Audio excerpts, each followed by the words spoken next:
Hey, what's up, y'all? I thought I would do a quick video today giving my thoughts on this whole situation with Nico Yamyava. So by now, you guys all know that Tennessee quarterback Nico Yamyava is expected to enter the transfer portal after Tennessee announced this morning they were moving on from him, and all because of an NIL contract. And the guy, Nico, held out, didn't show up at spring practice because of negotiations for a new contract. And you know what? I applaud Tennessee for moving on from him. Okay. And this right here is exactly what is wrong with NIL. All right. And I hate to put it like this, but I hope that the NCAA will make an example out of this guy and make him the poster child for NIL reform, because it's got to be fixed. Okay. And first off, Nico was already making, I think, like $4 million in NIL money. And honestly, he was never that good to begin with. Yes, Tennessee made the playoffs last year, but it wasn't because of Nico. It was because of their running game and their defense. And, that's the reason why they got to the playoffs, not Nico.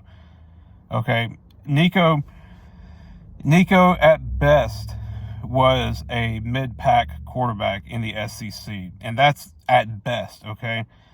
There's plenty of quarterbacks I can name off the top of my head that were better than him. I think Quinn Ewers was better, Jackson Dart, Carson Beck, Lenoris Sellers, Brady Cook. I think that DJ Lagway, I think Diego Pavia was better than him. So at best, he was a mid-tier quarterback, and now he wants more money. He can. I'm glad I'm not a Tennessee fan today, because I'd be furious after hearing all this. But something needs to be done about NIL, and it shouldn't be this way. It's sad that this is what college athletics has come to, and this guy, he's not going to be playing on Sundays. I can tell you that right now. Not with an attitude like that. And plus, like I say, he never was that good to start with. So something needs to change. And again, I think the NCAA is going to make an example out of him and make him the poster child for NIL reform, because NIL and the transfer portal both need to be fixed. I think the transfer portal personally is a much bigger problem than than NIL. And what I think needs to happen, and if you guys have any solutions or any ideas, let me know down below in the comments section. But I think what needs to happen, there needs to be a limit on how much money a player can make. Now, I'm not necessarily against players making money off of their name, like merchandise and endorsement deals, but stuff like that. But there needs to be some kind of limit put in place. And then I think there needs to be a limit. There needs to be like a cap or whatever. And I think another thing needs to happen is, I think these kids that's making money, I think their scholarships need to be taken away. Because, as I've said before, it's not fair. It's not fair to somebody.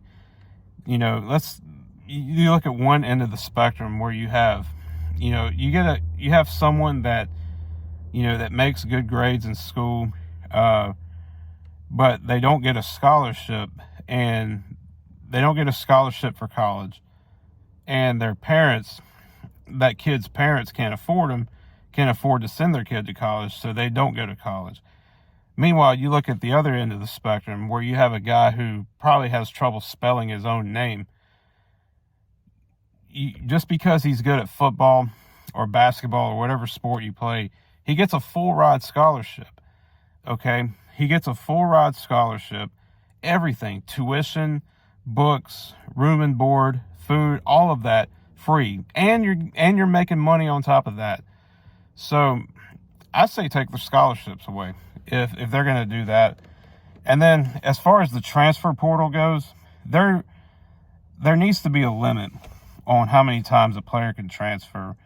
I think the NCAA, didn't they have a rule in place where if you transfer for a second time, then you have to sit out a year, and then they've done away with that rule. They need to at least bring that rule back. But here's what I would do. Since players are making money now off of NIL, I think what needs to happen, I think when a player commits to that university out of high school, they sign a contract. And that contract for 3 years, okay?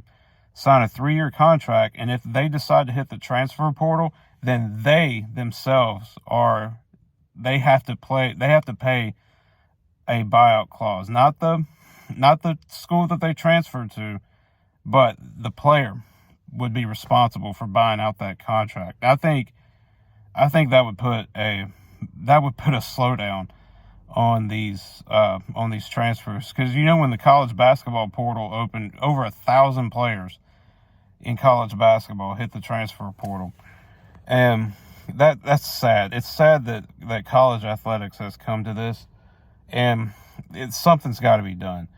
And I think for sure, I think they need to bring back the rule: if you transfer, you got to sit out a year. I think they need to bring that back, because I think that's the only way you can stop all this. And if the player decides to transfer, then they themselves would be responsible for buying out that contract once they sign it for 3 years when they commit. So, but it's ridiculous, and it's becoming the wild, wild west. And it's not college. This is not college athletics. Okay, it's just not. Anyways, guys, I've rambled on long enough. What are your thoughts? What are your solutions for NIL and for the transfer portal? Peace, guys.